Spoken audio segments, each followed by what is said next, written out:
local security guard who was not armed also wouldn't be able to protect maybe dozens of victims of this specific attack.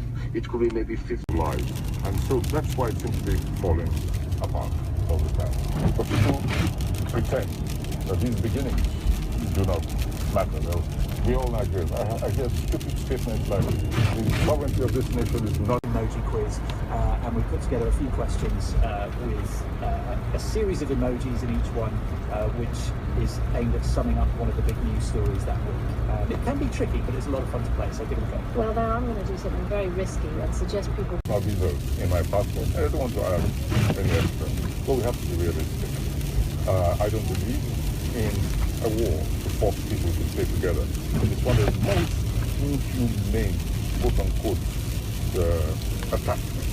Minister Julie Bishop was asked what she thought of the Russian President Vladimir Putin. She replied with a single icon, a red, angry face.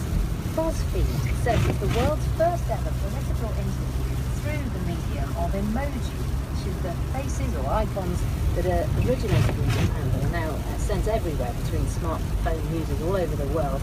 And with me in the studio is Jonathan Flake, the technology. To publicly disclose where they fly drones in the United States and what they do with the torrents of data collected from aerial surveillance. Together, the FAA regulations and the White House order provide some basic rules of the sky that will govern who can fly drones in the United States and under what conditions, while attempting to prevent aviation disasters and unrestrained government surveillance. The FAA's draft rules would make it relatively simple for real estate agents, aerial photographers, for him to stay below an altitude of 500 feet to avoid colliding with other aircraft. They would also be prohibited from flying over bystanders not directly in